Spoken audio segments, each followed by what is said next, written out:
और इसके साथ साथ ये मसला भी अपने जहन में रखें कि मुअतकिफ़ के लिए दौरान एतिकाफ़ यानी एतिकाफ़ के दौरान मस्जिद में बैठकर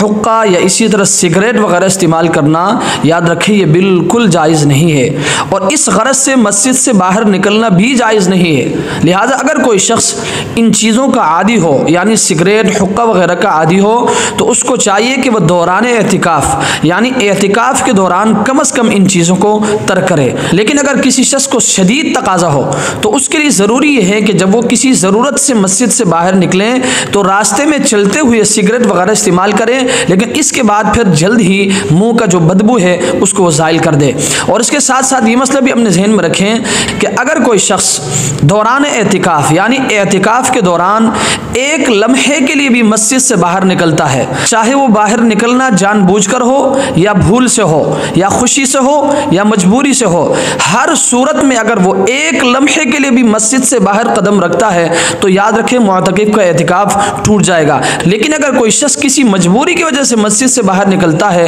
गुनाह नहीं होगा लेकिन क़ज़ा हर सूरत में लाजिम है। अल्लाह तबारक व तआला हमें इन मसाइल को समझने की तौफ़ीक़ अता फ़रमाए।